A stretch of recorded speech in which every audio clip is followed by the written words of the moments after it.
I am sitting down with historical Dallas Cowboy player Greg Ellis. Greg, let's just get right into it, man. Okay. I told Darren Woodson this yesterday. Emmitt Smith, Michael Irvin, Troy Aikman, Darren Woodson, and now Greg Ellis. Okay. They say they was all shaking their head somewhere looking at this Dallas Cowboys play back on the Green Bay Packers game when they lost. Yes. So you came from, you were shaking your head. Yes, man. That right there, man. I'll tell you what I liken it to. Maybe was it 2007 when we lost to Fumble the snap. Yeah, not that one too. Okay. I forgot about that. Okay, all right. Because that year I had hurt my Achilles tendon, so I didn't play in that game. Okay. But yes, that was a heartbreaker. I was at home, man, when that took place, looking at the game, the Seattle game. I cried with Romo. Dude, I had tore my Achilles that year. Mm-hmm. And I probably almost tore it again at home when that fumble happened, because of course I jump up. It's like, no, how is this happening? But anyway, 2007, I think it was. We played New York, and New York wins the Super Bowl that year. Was that 2007? Oh yeah, that was the that was the undefeated New England season. Mm-hmm. Yep.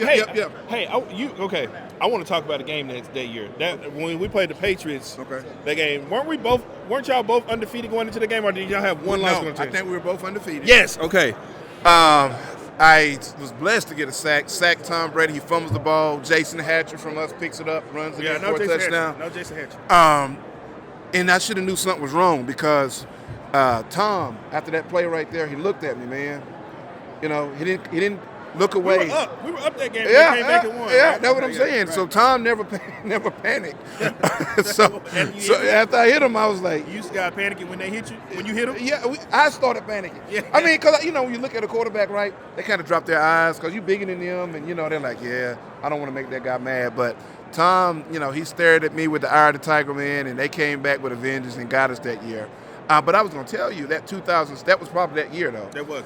So we were like 13-3 that year, I think we were. Right. One of the best records in the history of the team, of the franchise. We beat New York twice that year, of course. And then we lost to the first. And we lost to them the first round of playoffs, right? That's kind of likened to what happened to the Cowboys this year, in my opinion. Like, you feel like the momentum is with Dallas. They're playing good. They definitely should win that playoff game. That's how we felt, and we didn't. And I think that's the best comparison that I can do from, over the years with the Cowboys and that playoff experience. I did a radio show that Thursday night leading up to the game. Man, it was myself, Nate Newton. We know Nate. So he's not shy of a microphone. Yeah, right. Dude, that was nothing. We didn't even, and obviously we're not playing, but that was nothing. We didn't even think about they could lose the game. Right. I bet you that's what the Cowboys thought against the Packers. They didn't think they could lose that game. They thought, it's the Packers. We get them. And that's very unfortunate, man, because it's like, guys, no, how's this happening? You know what I mean? But it was very discouraging, man, to get as far as they did. I'm talking about good season, played well, and played very well at home, right? So you're thinking, hey, they're going to take care of business. But the small piece of that, you have to respect and understand it is the NFL.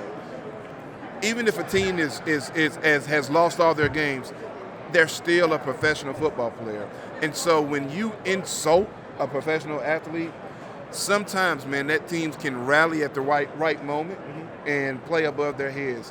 Not to take anything away from Green Bay, but I think they had a lot of added incentive because nobody thought that they could beat the Cowboys. Talk to me about Michael Parsons. What are your thoughts there? Well, I think he's good myself. What do you think? You seem like you got something negative to say, man. I have nothing negative to say. Okay, I mean, you kind of scare me. I'm like, don't let me walk into a trap over here. I'll tell you this.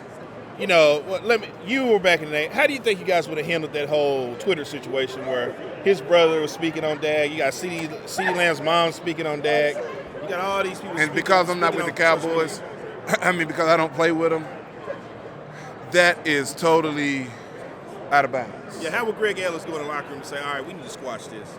I don't have the answer, but something has to happen, man, because you can't do that. I mean, as a veteran of the team, that veteran, whoever they look to for their leadership, that real team captain, not the one that the coaches say, hey, here's our team captain, but that real locker room guy needs to have a team meeting and say, hey, guys, We can't have that. We at no time can we have that. And then, if one of our family members comes out to say it, we need to have a pact as a team to say, you know what, I can't control what my brother, my mother says on social media, but just understand, guys, it's not coming from me.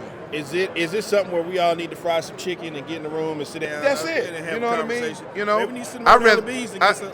you know what I mean? That's gonna make everybody feel better. Yeah. That gets some LBs. Yeah. That's gonna make everybody be like, you know what? What were we talking about again? Yeah. What we mad about again? Yeah. I think so. So, I'm gonna ask you one more thing. Coaching. Okay. How do you feel about? Well, we got rid of the coach. One of the coaches problem I feel over there. Okay. Dan Quinn. He's not here anymore. Yeah. What about my guy Double MC? That's what I call him. Yeah. Mike McCarthy. I know it. I like Mike, man. He coached me when 1 year just in the Pro Bowl. Okay. I like Mike, man. He's a good guy in my opinion. Here's what you got to look at. Two things. I thought they were going to get rid of Mike, and no respect, Mike. I think you should stay there myself. I think you deserve. He's coached well enough to stay there, and the reason why is, you look at the last 3 years, they've won 12 games, right? In those last 3 years, right?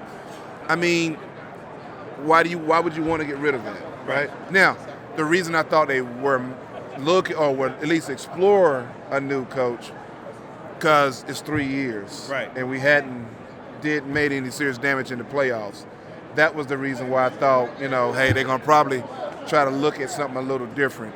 But I think it's the right move to make. 12-5, man, it's hard to get rid of that. It's hard to get rid of that. So one thing before I want to let you go real quick, what's it going to take to get Greg Ellis back out there to help these Dallas Cowboys? It's going to take everybody in here going to need to get on their knees. Well, they got shots. And they're going to need to pray, baby. You get little shots or whatever. We're going to need a lot of shots. We're going to need a lot of shots. No, they got one. They got medicine that have to get out there. Look, and I used to take some of that medicine, so I know. I know it. Thank you for sitting down. Yes, thanks for having me. No, thank you for coming on. Yes, sir. You are one of the players that I've always wanted to sit down and talk to. Like I said, I met you at Ellis. We had a good time over there with Chill and Calvin Watkins and John Jock Taylor. Yep. So thank you so much, man. Yeah, man. So pleasure to talk to you. Yes, sir. Appreciate it.